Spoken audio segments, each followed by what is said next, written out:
I mean, she certainly. I don't think Evening, she ever got a everybody. traineeship in Evening. Scotland. So we are She, I now know for on the sure, worked with third another firm weekend of the after campaign. myself So and just over inspired 2 weeks from of the there, election campaign. and caused that firm a It's lot all a of bit grief. dead now. She It's claimed all in our gone, hasn't it? interview It's that very you didn't hard to even know the see name of your how own the firm. Tories Well, come that's away from this nonsense. one. I'm I just mean, going her to firm go was called through, just Delaware to start Loans. off At the with. time I Actually, employed her.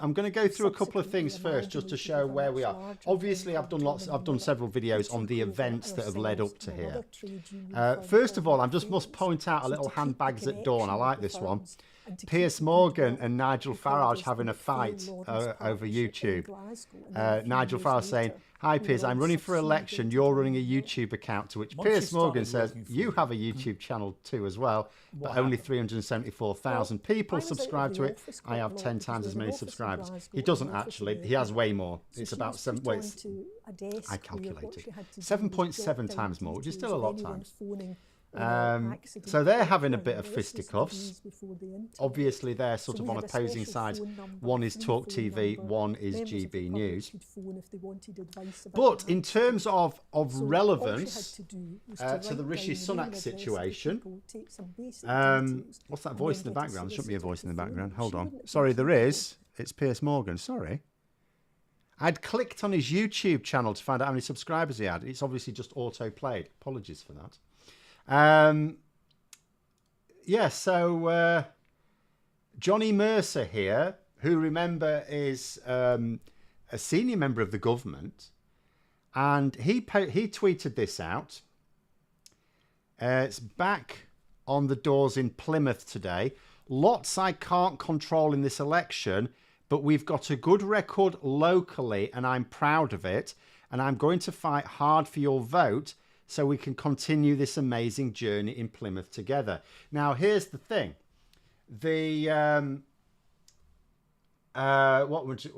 Someone asked a question earlier on in terms of how are there still people voting for the Conservatives?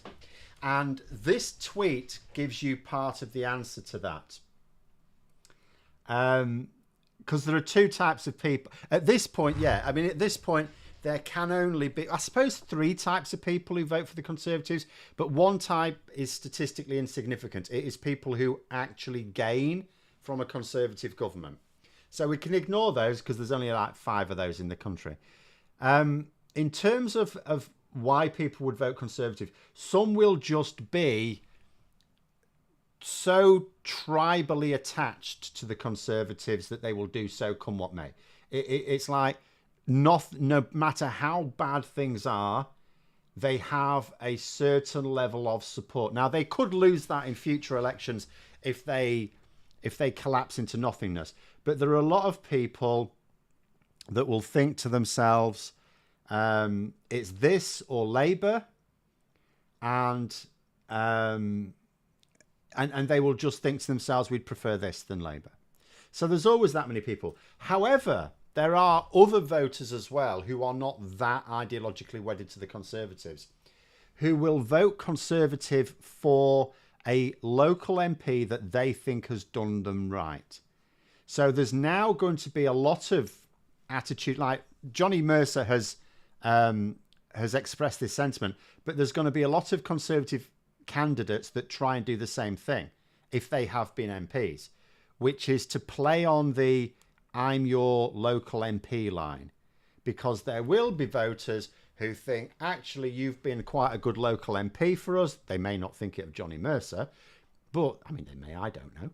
But they may think their local Conservative MP has done all right for their constituency, that they've stood up for them, in which case, you know, they will vote for them for that reason. They'll be voting for the person, not the party. But that is pretty much it. That is pretty much it. But I'm just going to go through another little thing. Now, there was... who would want to be the change of leader? Well, no one, realistically. The problem the Tories have right now, in reality, I don't think they'd actually want to change the leader. But the fact that you could, I mean, I was reading a Times article by someone who's sort of pro Sunak, looking at the situation, going, is it the least worst option? But I don't think there's any real way to do it. Rishi Sunak would still be the Prime Minister. You can't change that, realistically. And so it would purely be for changing the leader of the party. So first of all, who would want to do it? No one, as you say, because they'd have to come in 4 weeks to go with a campaign team that they didn't choose and that has clearly demonstrated itself to be useless. Because this new leader coming in, what are they going to do? They can't just say, "Oh yeah, I'll do it with Rishi Sunak's team." Rishi Sunak's team are useless. They need their own team. Who do they get quickly? It's an absolute nightmare. The whole, and they'd need to bin the strategy, which Sunak's doing anyway. But it's totally unworkable. And also, how do you change the leader? How would you do it? Tory party rules don't really allow for it, because Conservative Party rules, very much like Labour's party rules, the initial stages are based around MPs, but they don't have any MPs. They don't. So there's no system for doing it. There's even if Rishi Sunak was willing to do it, the party doesn't really have a system. It would need an emergency system. Who would decide what that emergency system would be? Because, we'd normally think in terms of the 1922 committee, Graham Brady, but that's not really a thing while Parliament's dissolved. Richard's saying, I see Mordaunt criticise Sunak directly in the debate last night. Yeah, she had. So did all. And to be honest, they'll have had permission to do it. They're not actually rebelling as such. Sunak's own team will have said, yeah, you're going to have to... Because he's had to admit it was the wrong decision.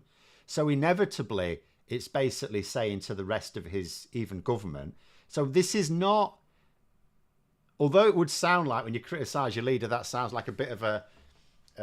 abandoning ministerial responsibility. It's not really, because it's Sunak's own position that he made a mistake. But there we go. But I'm just going to put these up because there's a lot of mad things in the mix now, because the situation is, as far as I can see, they've completely blown it. They know they've blown it. A week ago, there were still vestiges.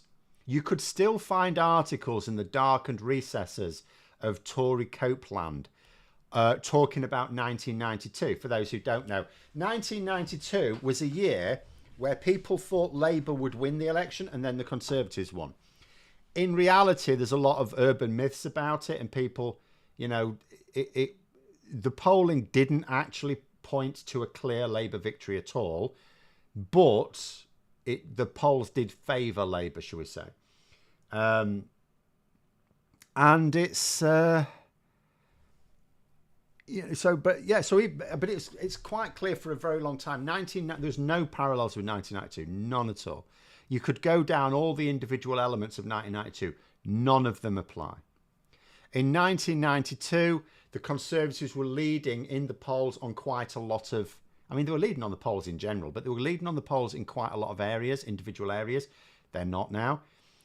They'd replaced an unpopular leader with someone who was credible. Tories haven't done that. They could have said that was a parallel if they'd have had the election last summer or last spring, but not this one. Rishi Sunak's now been Prime Minister for a year and a half, and he hasn't done anything. So there's no parallels. But they were still talking about 1992 as recently as last week. Now they're not. They're not even talking about 1997. Which is when the Tories got battered. They're not even talking about that. That is too ambitious for them. That was like 168, I think it was 168 seats. They won about 160 to 170 seats anyway. That's like, yeah, they're not going to win that many. They're now fearing Canada 1993. Go through a few questions before I go into the next bit. MC, I gave my sister the Stop the Tories link. She put her university's postcode in, told her to vote for who she wanted.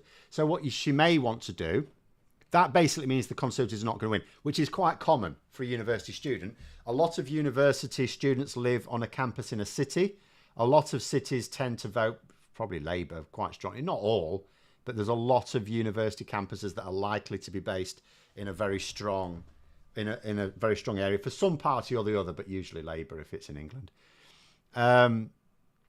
So it might be that she looks at the home address and sees if that's a marginal.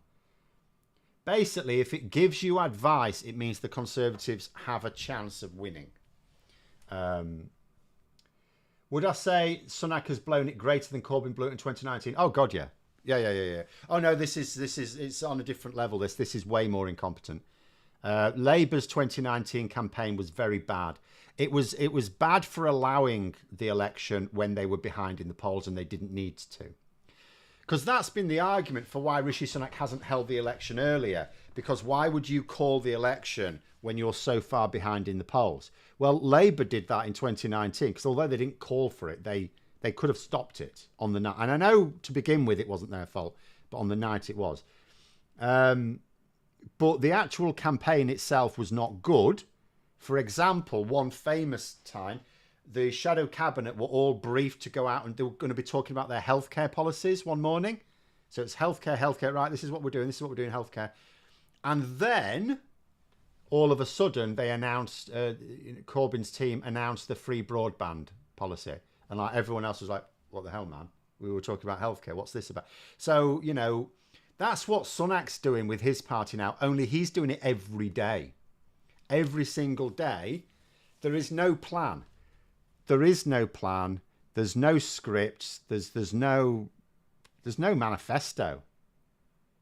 There isn't a manifesto. They're leaking bits of their manifesto now, and they're talking about a tax break.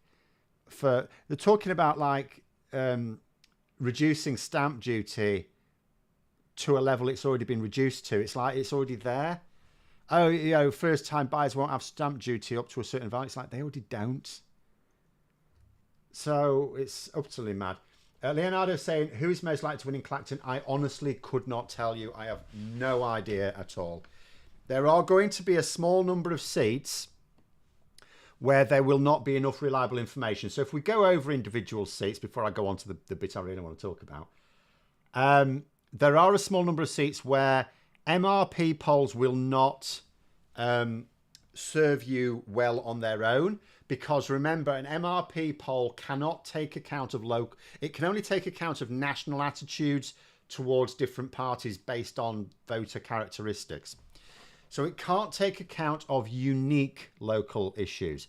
Nigel Farage is a very unique local issue. So I really cannot predict it. It may well be that Nigel Farage wins in Clacton by a tight margin. It may be that he wins by a comfortable margin. It may be he doesn't win at all.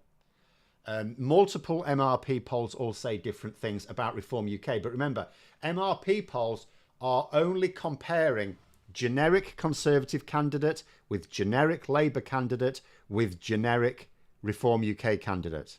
Because remember, the other parties aren't really going to be in the running.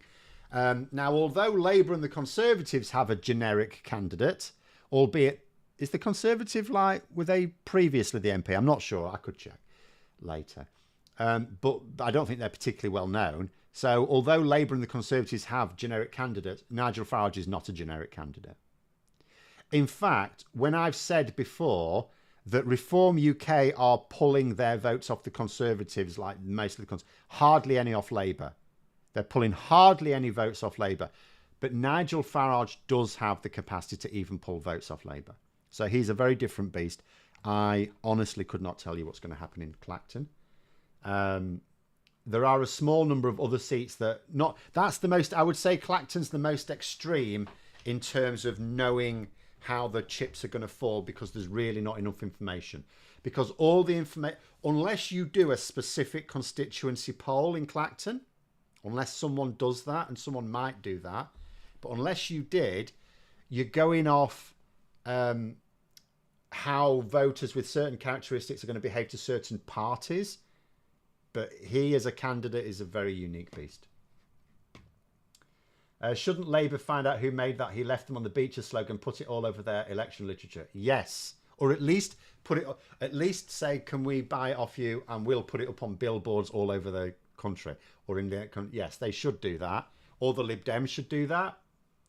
But you know, GC saying Levido's been ignored, I suspect. I am reading that Isaac Levido has been largely...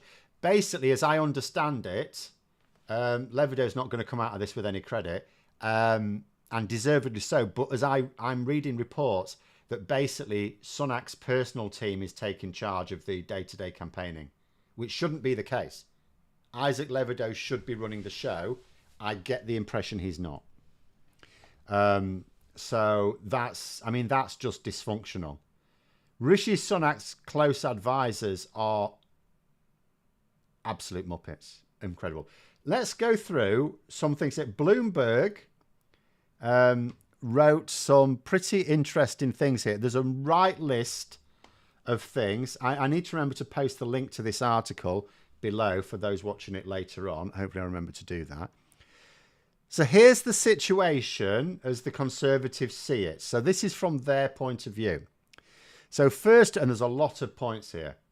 First point, CCHQ, that's Conservative Campaign Headquarters, now fears reform poll crossover and Canada 93 wipeout. So they are now fearing that they're going to be in... Canada 1993 was literally like the Conservative government ending up with 2 seats. They don't necessarily mean they fear only having 2 seats, but if they end up behind the Liberal Democrats, that could be just as bad. It really is very, very strange. Have Labour published a manifesto yet? No, it's really annoying me.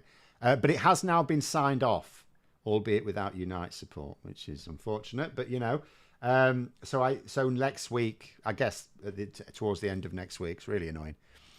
Anyway, second point, PM despondent. So basically what they're saying is Rishi Sunak is surprised at how badly things are going. Again, he's just, you know, he's an idiot.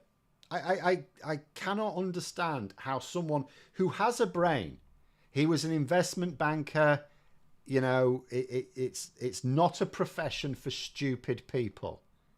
And yet his political intelligence is very, very, it's village idiot level. He is, in terms of political intelligence, a village idiot. It's quite incredible that he is surprised because the whole thing has been... He hasn't been the victim of bad luck. He has not been the victim of bad luck. He has been the victim of exceedingly poor choices. I could go on. I could probably go on. I could do a video for an hour going over all of his bad decisions. Cabinet ministers say snap election was catastrophic error. This is a thing. There's going to be a couple of myths emerging from the Conservatives as a result of this Parliament. The first is this thing about we never should have got rid of Boris Johnson. They had to get rid of Boris Johnson because Boris Johnson, apart from the fact he was going to cost the election, you could argue he wouldn't have going to cost them this badly. Okay, fair enough. But he was going to be suspended from Parliament. Like, that would have created a constitutional mess. He was going to be suspended from Parliament. Now, we cannot see this parallel universe where they stuck by Boris Johnson. But at the same time, you know, and it is possible, had they done that, they still wouldn't be on for losing as badly as they are now if they could have somehow got him back into Parliament. But at the same time, at the time, they had to get rid of him. Even in hindsight, they had to get rid of him. The problem was replacing him with, first of all, Liz Truss and then Rishi Sunak. The second myth that's going to emerge is that calling the election this early was a mistake and they should have waited till autumn. It would have been way worse in autumn. He still would have been just as bad. And if they'd have replaced him, the replacement would have been as bad or worse. And they'd have had the failure of the Rwanda plan, stark. They'd have had higher energy, because remember, energy prices are going up this October. So cost of living crisis worse. Whatever's going to happen with food and medicine shortages because of Brexit checks, that was going to be biting in September and October. So whatever situation they were in now, it was worse in autumn. So the idea that this snap election was a catastrophic error is untrue. But it's an argument that will win out. but it's untrue. The fact that they were caught out was an error, but that's because they should have known that they shouldn't be waiting till autumn. Then it says they question his judgment and competence. Why are they questioning it? It's been clear for a long time he's incompetent and has poor judgment. Strategy in tatters. Absolutely. They've completely changed their strategy. I saw it in my video earlier today. Yesterday, they completely stopped all their paid digital advertising. Just stopped it. It was finished. There was no Conservative advertising on social media. Paid for anyway. Obviously, they'll still be posting their own campaign stuff. And then later on yesterday, it came back with a very, very different focus. Basically, their campaign literature is now the same as Owen Jones's election strategy. Leonardo's saying, after the election, what can we do to push for PR? Basically, I mean, this is the benefit of the Stop the Tories website. It gives you, it shows you links for the, if you're going to vote tactically for the preferred candidate or the best challenger, it gives you a link to email that candidate and say, I'm going to vote for you tactically because I want electoral reform. And then if they win after the election, you can email them back and say, I voted for you tactically. I want electoral reform. And if you can get a load of other people to do that in your constituency, don't write the same thing. Don't use a template. All use your own words because, you know, just use your own words. Don't make it look coordinated, even though it is coordinated. Then, yeah, that's the way to do it. You know, just get lots of people telling, particularly if you are in a constituency where that MP, preferably a Labour MP, but it works for Lib Dem MPs as well, will have won their seat as a result of tactical voting. Just tell them we want electoral reform. Hang on, there's a little question there. Waranga Pagan, do I get invites to party member Zoom meetings with Labour MPs like I do? I've noticed some aren't. Occasionally, yeah. I don't always sign up for them because most of the time they're boring, I have to say. Actually, that's not true. Sometimes, like, what they have to say is interesting, but then they usually, because they're not very well attended, they can usually take questions from people. But unfortunately, they just let, because it's on Zoom, they just let people go on and talk. And some people's internet connection's really bad and it's a right mess, or it's a disaster. Uncle Social say, I live with 2 diabetics. We're worried about possible future insulin shortages. Do I have any idea? Is it linked to Brexit? Yes. So here's the thing. Like, if you say, because of Brexit, we've now got critical shortages of medicines, people go, oh, but, you know, France has got, like, shortage of these medicines and stuff like that. And it's like, yeah, okay. Every country at any one time has a shortage of particular medicines. It's usually like 2 or 3 dozen. Somewhere 20 to 40-ish. We used to be the same. Somewhere, usually it bounced between about 20 and 30 medicines that at any one time there'd be a shortage of. But then it wouldn't last forever. You know, the next month you'd get more stocks of that in, and a different one you'd be short of. We are now having shortages of about 160, 170 different medicines. That's the... It's like, this is what I'm trying to get across to people. Brexit... it's created some problems. There are some problems that are just basically created by Brexit. But what Brexit mostly does is it doesn't create problems. It makes existing problems way worse. So without Brexit, just like France do now, you have shortages of maybe 20 odd types of medicine.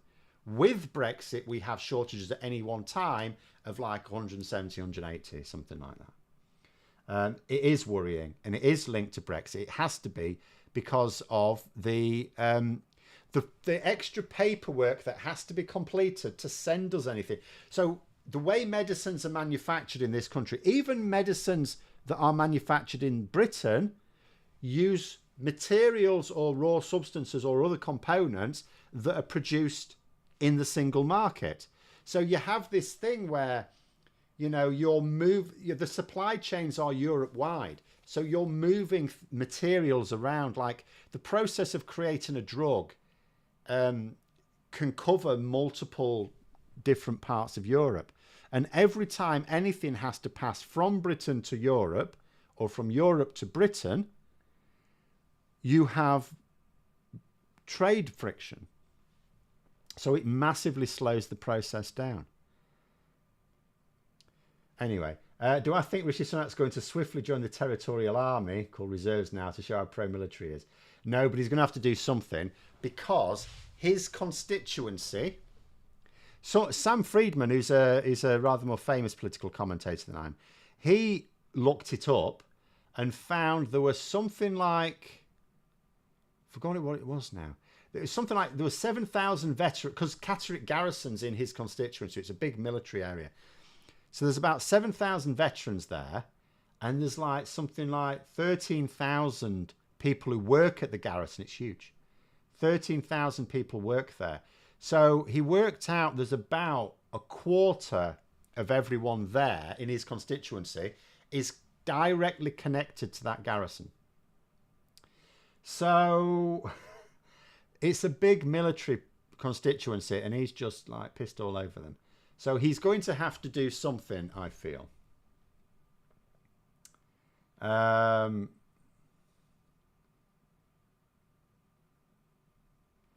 Phil, someone I know really can't stand the Tories. I keep encouraging them to vote Labour, but they say all parties are the same except the Monster Raven Lunar Party. What do you do?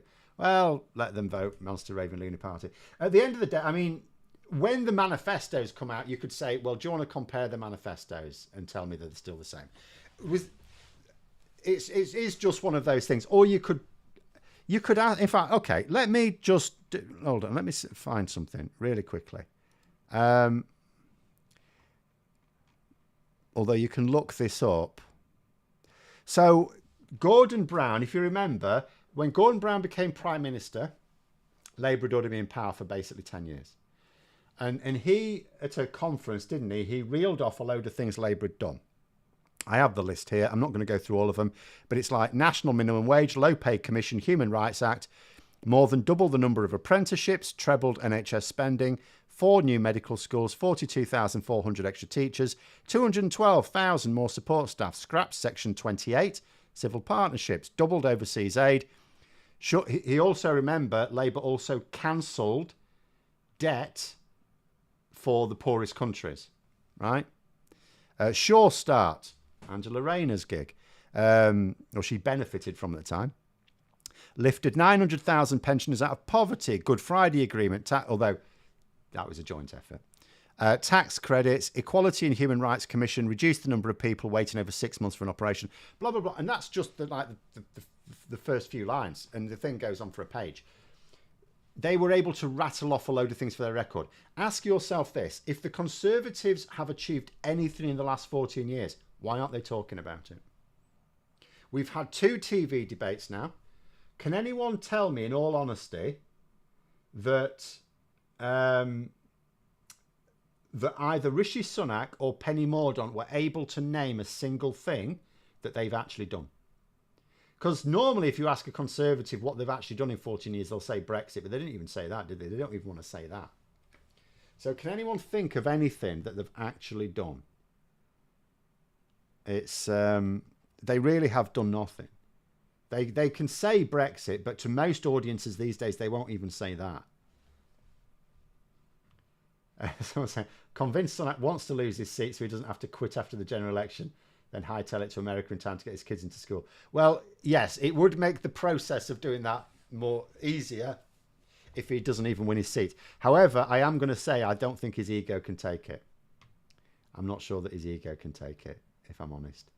But anyway, we'll crack on with the...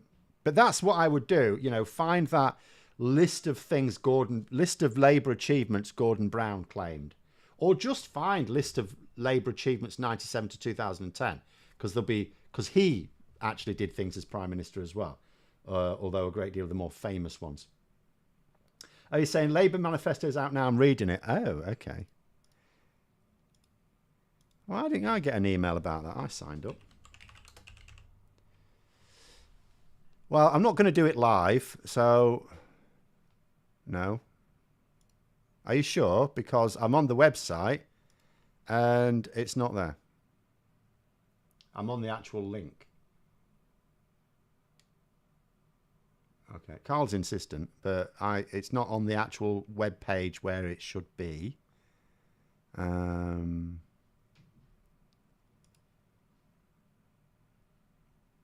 Anyway, I shall carry on. I can always find it later. But I did sign up, because you can sign up on the website to be notified when it goes live. I mean, obviously, I suppose there'll be a lot of people on that web mailing list. It could take a while to come through. I'm going to carry on going through this list of things from Alex Wickham, because it's quite remarkable. So next thing, this is all from the Tories' point of view. The immediate fear in CCHQ is Farage's return and Sunak's D-Day disaster will see Reform crossover in some polls as soon as this weekend. Yes, we've already seen from the polling that was where the fieldwork is done since Wednesday that do I mean Wednesday? No, I mean Thursday, don't I? Sorry. So what's happened? There's been 2 shifts this week in the polls. The first, when Nigel Farage announced he was stepping up, we saw Conservative undecided voters. We saw a chunk of them saying they're going to vote Reform UK. And then in the wake of the D-Day disaster, we saw the same thing with some more Conservative undecideds. So, yeah, their pool of undecided voters is dwindling, but it's not because they're deciding to vote Conservative. So, yes, that is definitely true. Pollsters see this as plausible. Yeah, absolutely. Tories now worry they'll end up with fewer than 100 seats. I am now looking at it and thinking 100 seats would be a bloody brilliant result for them at this point.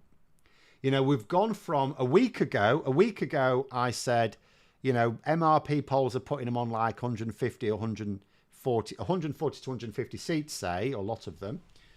But more than half of those seats were by small margins. So I reckoned in reality they were probably looking at 60 to 70 when you took into account.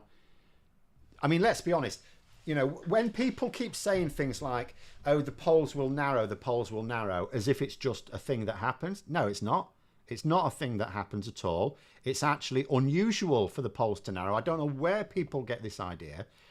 The polls have narrowed in the last 2 general elections, and maybe that's it. Maybe people are just remembering the last 2 general elections where the polls indeed did narrow significantly in Labour's favour in both cases, but that's because Labour was so far behind.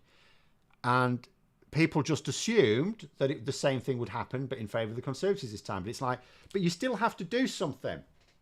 In 2017, the reason why the polls narrowed so much is Theresa May's campaign was an absolute dog's breakfast, and Labour were actually on message. They were very disciplined.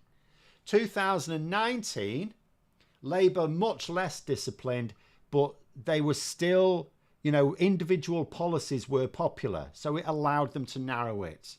Just nowhere near enough. But there's no, you know, in order to get the polls down, it doesn't just happen. You have to make it happen. You have to win votes. You can't just assume that on the day they'll just go, well, they haven't done anything to win my vote, so I'll vote for them anyway. Like, if someone says they don't know how they're going to vote, if you don't do anything to persuade them, they're still not going to vote for you, are they?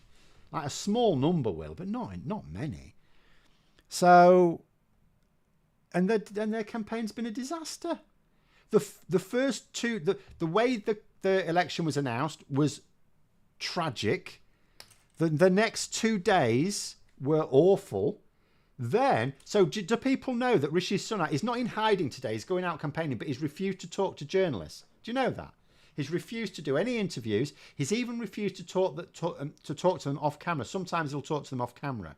Well, usually he'll talk to them off camera to answer a few questions. So when you see in a report, you know, he said this, but there's no recording of it, because they will also answer questions off the record, not off the record, but off camera. He's refused to do that. But on that first weekend, he went into proper hiding that Saturday. The next day, he announced national service. That was a right mess. They're still sort of talking about it because they've announced it, but they're not laying into it. I'm not seeing Tory campaign ads on it, really. So that's gone badly. So the first week on balance went poorly. The second week has been an absolute nightmare. And he's just killed it all off with this D-Day thing. Because by this point, he doesn't have a record of delivery. He has no record of delivery. He now struggles on the trust thing. So it's like, can you believe what he's saying?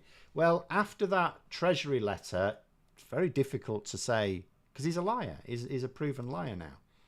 And now after the D-Day thing, it's like, you know, he just doesn't get us. That's what a lot of people around the country are going, he doesn't get us. He doesn't, you know, how can he not understand how important this is? I had someone ask me on a question, you know, do many people even care about the D-Day commemoration? Yes. In this country, yeah, a great many do. But particularly, I would say, on the right wing. Particularly on the right wing. But I mean, across the political, it's not actually a political issue.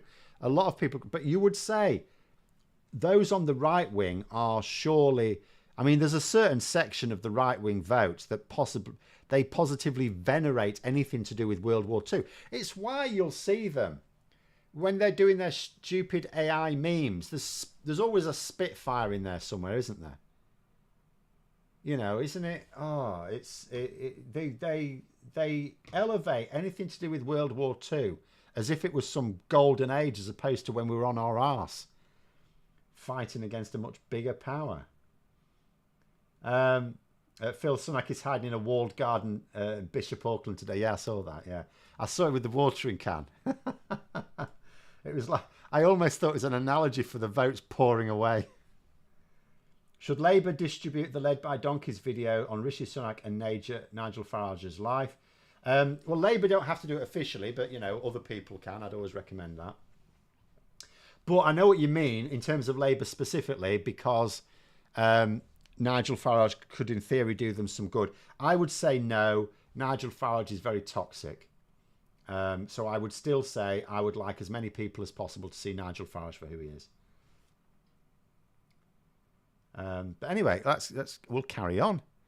The next issue, Sunak himself was said to be despondent at the reaction to his D-Day mistake. And do you know why that is? What is emerging is he'd always planned to do it. He thought he was appealing to the very people he's pissed off. Because do you know what's emerged now? It just gets crazier and crazier, this story. He deliberately left early, not because he couldn't be asked to stay, but because he thought that by attending the British bits, but snubbing the foreign bits, particularly the French bits, that he'd be getting in with the Brexit crowd. Whereas he's actually done the exact opposite. So how thick can you be to think that by doing this, you are actually appealing to the Reform UK leaning voters when you have done the exact opposite? That is how dumb he and his team are. They actually thought they were going to gain capital from this. So Rishi Sunak is actually... So at the time, you know, you would naturally imagine the reason he left early is because he didn't think it was important and he was wanting to concentrate on the campaign. What is emerging is that he didn't care one way or the other whether he stayed all day, but he actively thought he would get like political capital from leaving early, snubbing the French. And it has massively backfired in a stunningly predictable way. It says, Cabinet has little sympathy and is turning on the PM. I'm not surprised, but what they're going to do now. Because that's the thing. What options do the Tories have? What options do they have now? What can they do?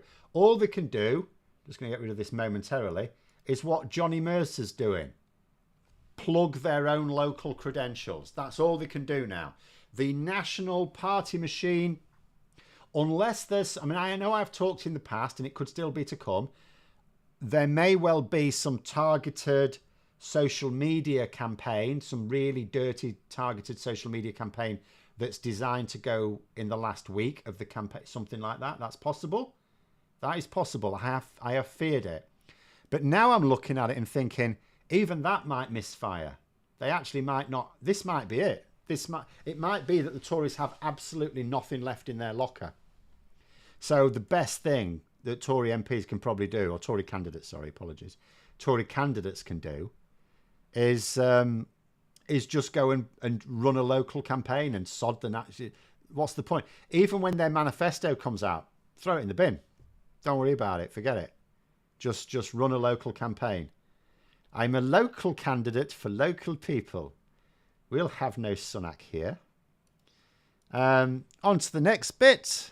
It says, a previously loyal ministers minister says they now regret that the party didn't oust him before the election. Okay. Would someone else have done better? Who would that someone be? That's what it comes down to. Who would it have been?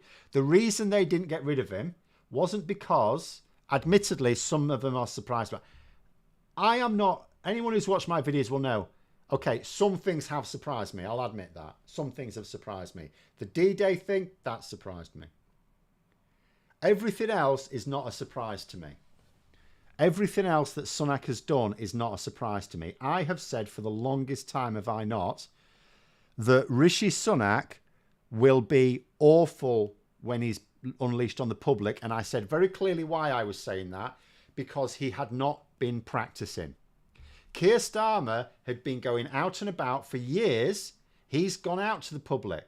I mean, remember, when he first started, it went wrong, didn't he? Got chased out of a pub. That was embarrassing. But he's kept doing it. He kept going, and he's answering questions of real people. He wasn't planting Labour councillors in high-vis jackets. He was actually going out, answering questions. He'd go on local radio. He'd go on national TV interviews. He'd go and talk to people. He was really putting himself through his paces. Keir Starmer has been training for this for the last few years. Rishi Sunak has been hiding from it. He's been micromanaging all of his public appearances as Prime Minister, which means, I said, he's not going to be match fit. And he's not. He's cocked it all up. Every single time he goes out, it's a cock-up. Arguably, today is the only day of the campaign that hasn't been a cock-up because he's not talking to anyone.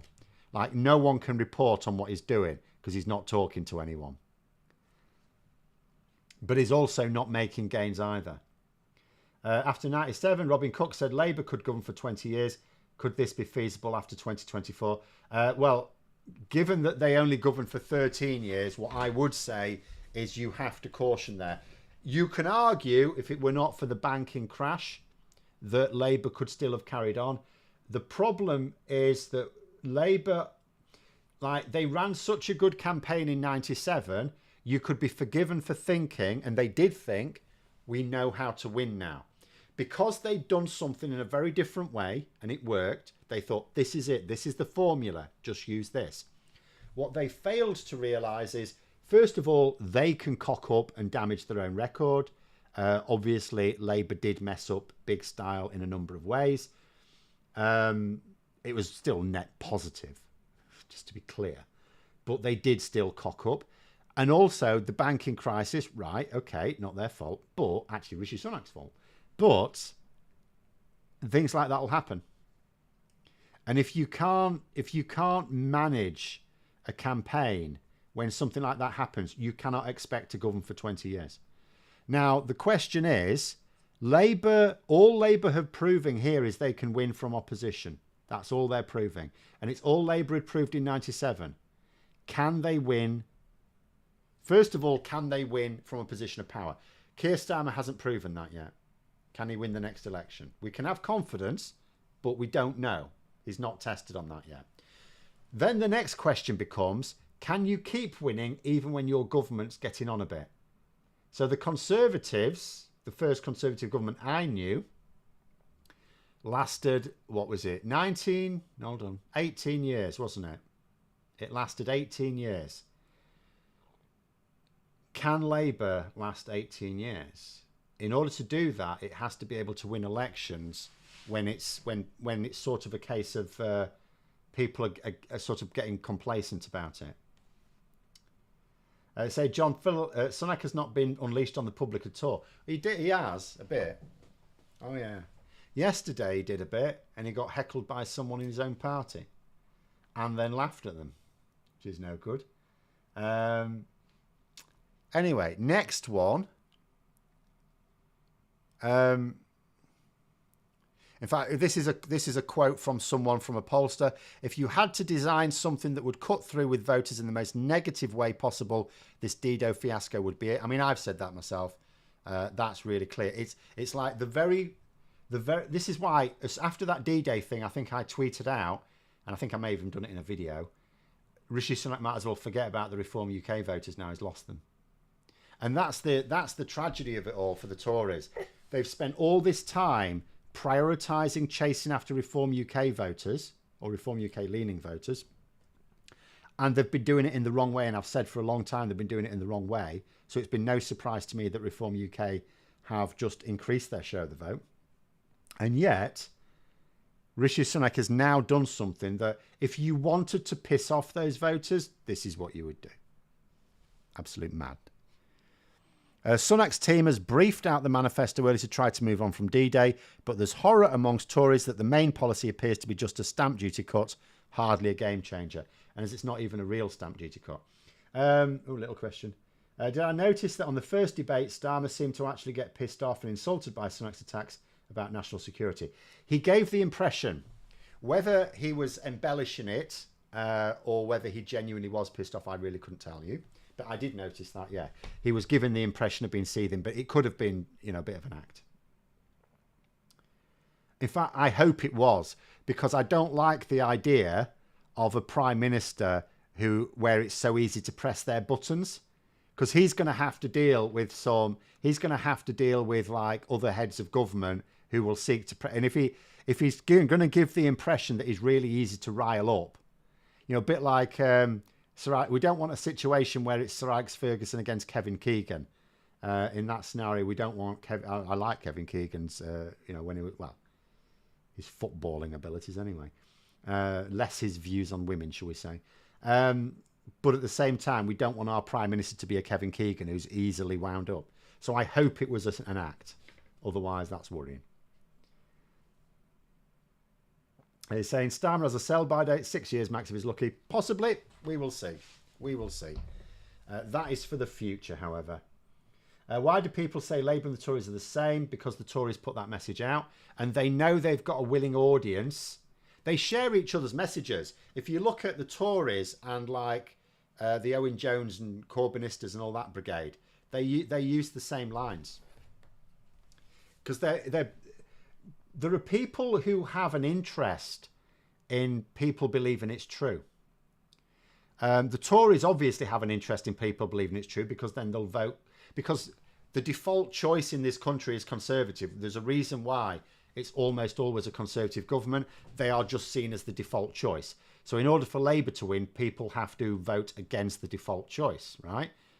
You're voting for the supersized option.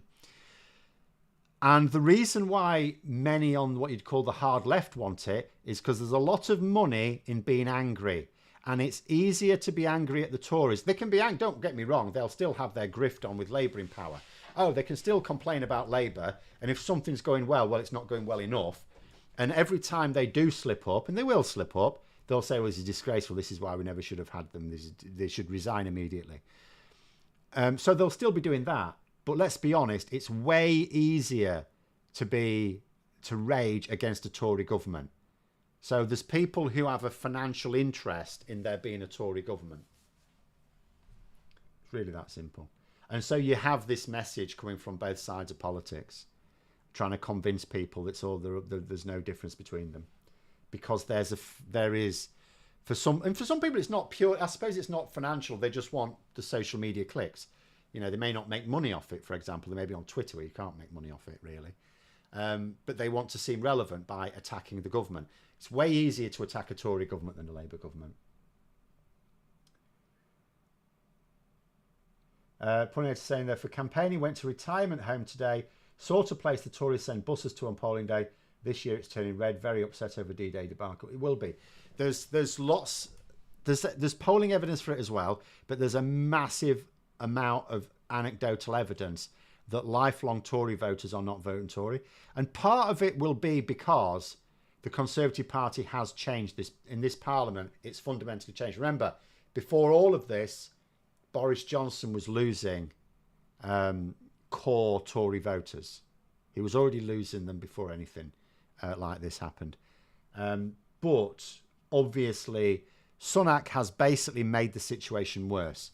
So all this talk about narrowing the polls, it may technically, if we get the polls at the end of this campaign and the beginning, it may technically have narrowed by a few points, but that's statistically meaningless when Labour started off over 20 points ahead. And that will probably be just down to those undecided voters deciding that Farage is probably a bit too racist for them, so they'll vote Conservative. But there's nothing going on. Like Sunak's not doing anything at all to really close the gap. And the other problem is that Conservatives have, and I said this myself, didn't I? They don't have anyone to campaign. It's all Rishi Sunak.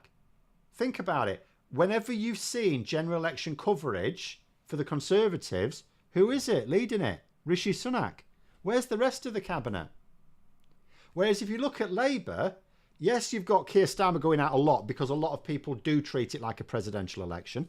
But you've also had Angela Rayner. You've had Rachel Reeves. You've had Ed Miliband going out and about. You know, you've had David Lammy. You've had multiple members of Labour's front bench going out, doing the rounds, doing the campaigning, getting themselves in the news. The Conservatives is entirely focused on Sunak,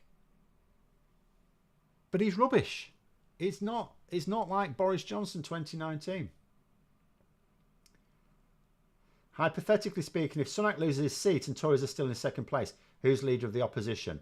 They'll have to quickly choose one. I mean, they can just decide who they like. If Oliver Dowden wins, they could just decide that he can do it while they have a leadership contest. I mean, I'll refer you to 2010.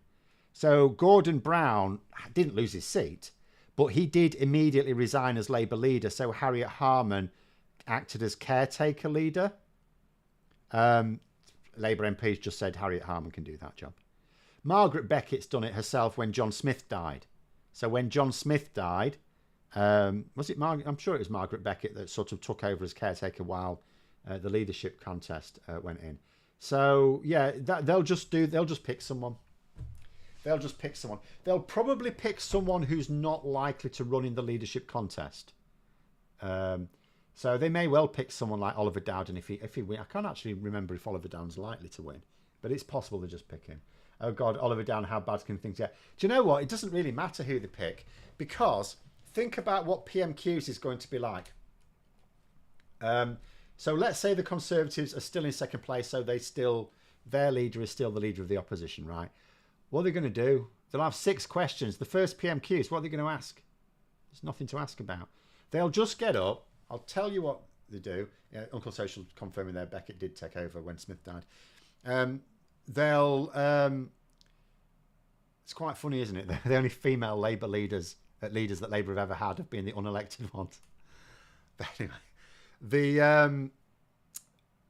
they'll stand up and they'll go, "Oh, you put up taxes, you little rascals," and then they'll sit down and Keir Starmer will stand up. Well, he should stand up and he should say, "Piss off," and then sit back down again. Like the first PMQs, it's going to be ridiculous. It can't, the first PMQs of any new government, pointless. Because normally in PMQs, you ask them about, you've got 2 types of question realistically, haven't you? You can ask them about a policy that is yet to be implemented, to which Starmer will just say, "Have you not read our manifesto? We have been talking about it quite a lot." Or you can ask them about their record. We don't have one. If they try and stand up, well, what's all this with NHS waiting lists? He'll just stand up and say, "Well, that's your fault. I'm going to fix them." So it actually doesn't matter who they get as a caretaker leader if Rishi Sunak loses his seat. Doesn't actually matter, because they have nothing to do anyway. They're just a puppet while they sort themselves. By the time you can actually ask any sensible questions of Keir Starmer in PMQs, they'll already have another leader. So it'll be fine. Will I be putting out live streams when England or Scotland are playing Euro 24? Oh, that's the point. Yeah. Not everyone's a football fan. I'll just have it on silent next to the thing next to me and try not to be distracted. But yeah, I'll try and stick to my schedule still rather than mess it about just for that. Is there any chance we know questions are selected in the TV debates that a person who said they asked this question changed their question to one that would target and trip the Tories? They shouldn't really do that, no. They shouldn't do that. That would be naughty. That would be dishonourable. I wouldn't be in favour of that. Anyway, let's crack on with the last few because we've only got a few minutes left. Again, this is all from the Tories' point of view. It says the PM is now under pressure to add inheritance and income tax cuts. The problem there is it's like you'd think to yourself, they can sort of promise anything because they're not going to get to deliver it.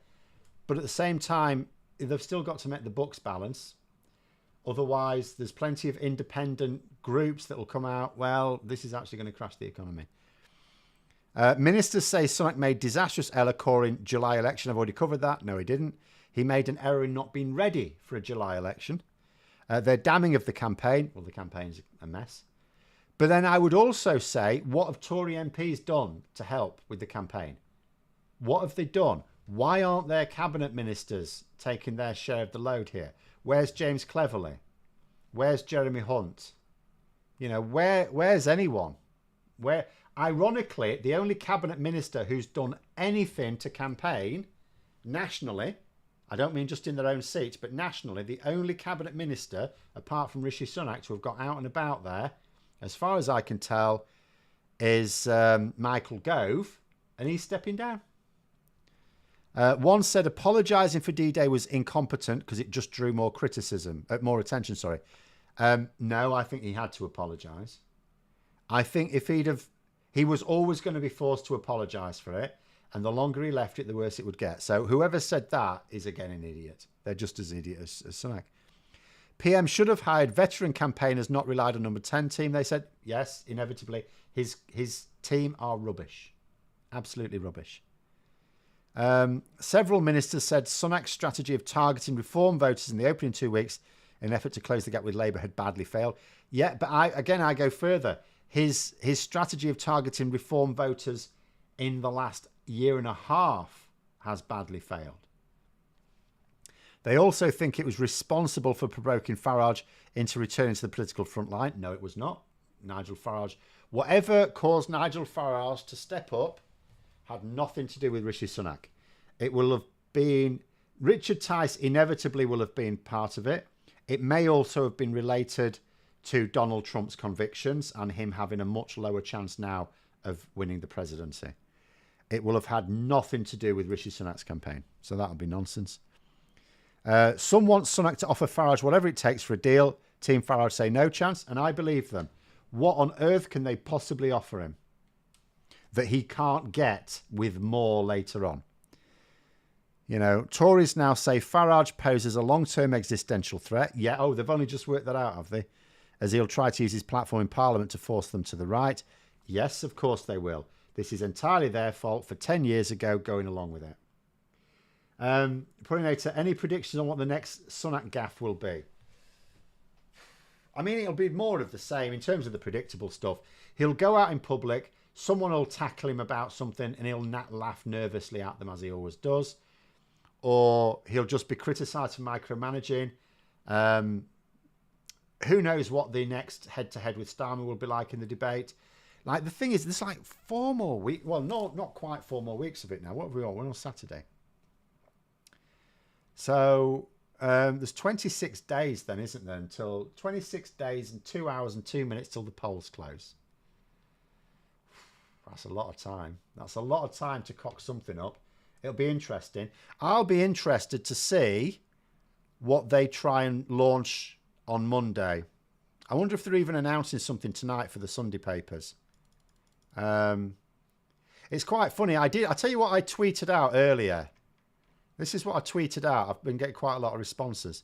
I said, last time Sunak hid from the media on a Saturday, he announced national service the next day. It works out so well for him that Labour used it in their campaign adverts.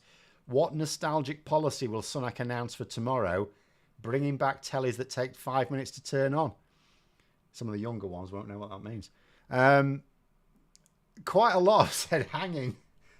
Quite a lot have suggested he might say bring back hanging. He may have to. He may have to. Curious to see how Labour will talk about Brexit in the manifesto. I don't think you'll see anything new at all. There will be something in it. It'll probably be copy and paste from what's on their website. I imagine it will be a small section of the manifesto. Anyway, where are we? Let's go through these quickly. We're running out of time. Tories think, will you let Farage into the party will dominate the next leadership election.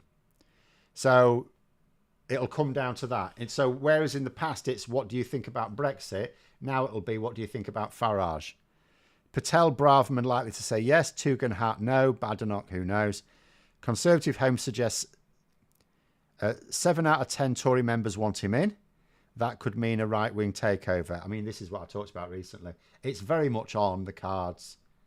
It's very much on the cards that Nigel Farage takes over the Conservative Party. And I don't know whether that would kill them off completely or whether we should be worried. I mean, I do think we should be worried because it would give him a massively elevated platform. I'm just hoping he would permanently lose all of the all the Conservatives with a small c. Should Starmer attend the next Question Time with Sunak wearing his dad's war medals? No. But he should. No. He should. I did actually joke yesterday that maybe Penny Mordaunt would turn up to the debate in her fake captain's outfit. She didn't in the end. Do I think Sunak will be more on edge in the next debate? Yeah, because he can't cope with the fact that he's doing badly. He cannot, and that's what I mean. He's too thin-skinned. He can't take it. He's going to be... Starmer would do well to just push his buttons and make him blow up and then just sit. Because Starmer doesn't need to say anything in the next debate. He doesn't need to say anything. He's ahead. I mean, he really ought to adopt... I thought he was getting genuinely irritable that Sunak kept talking over him. But I would embrace it. Accept the fact that he's going to butt in and be rude. And embrace it. Make it happen. Deliberately push his buttons. And then just sit there looking at the audience as if to go, you know, what's he doing? What's he going on about? Yeah, can I get a word in edgeways?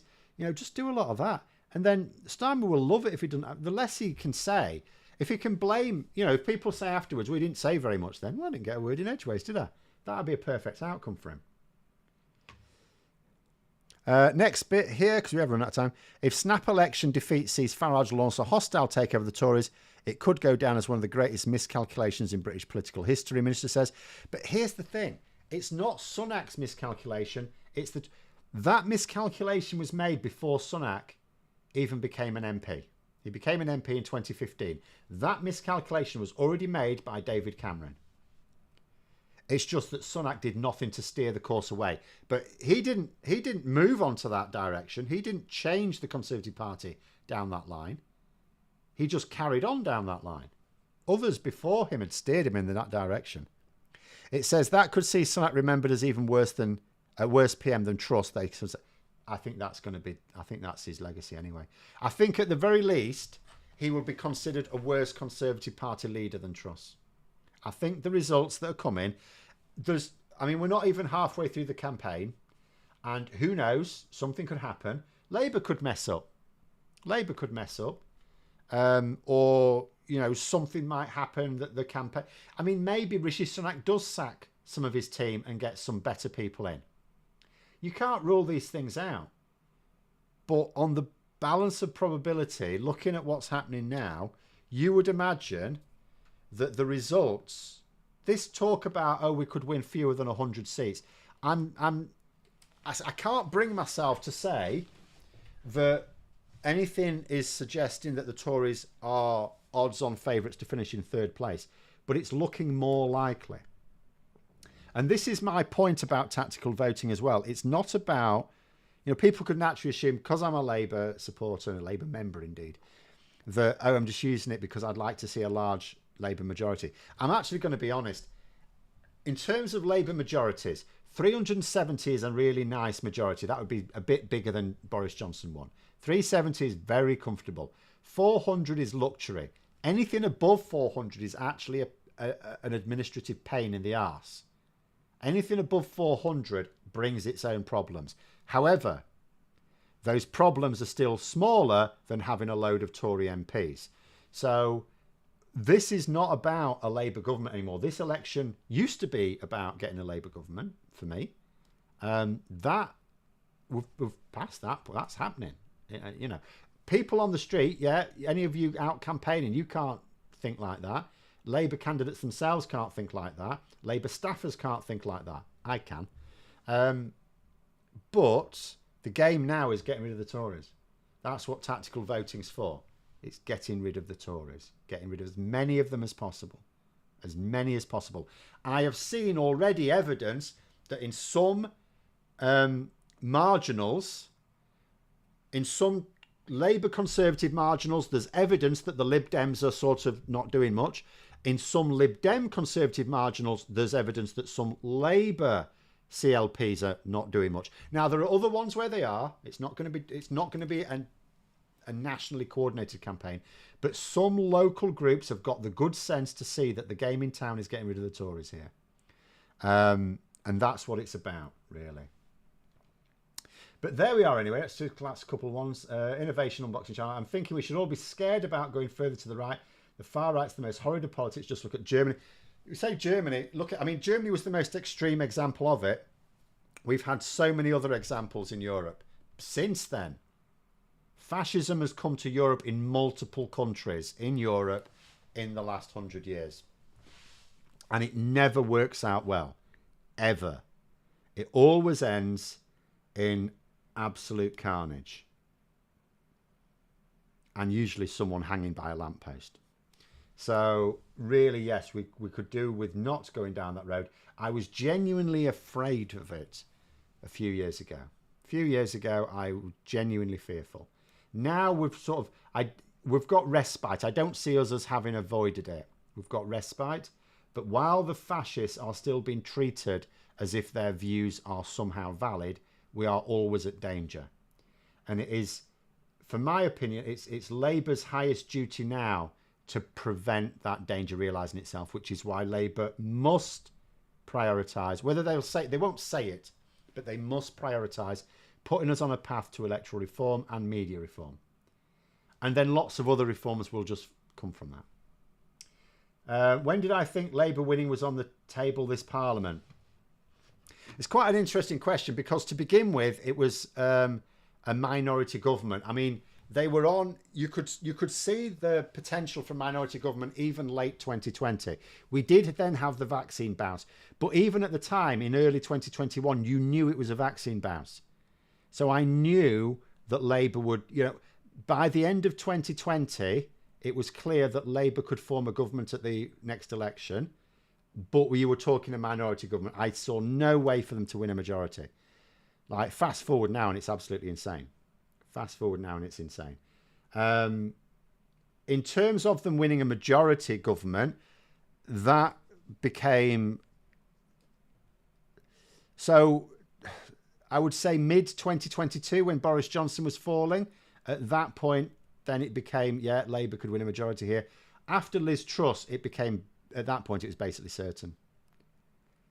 I knew that Rishi Sunak wasn't going to recover it from Truss.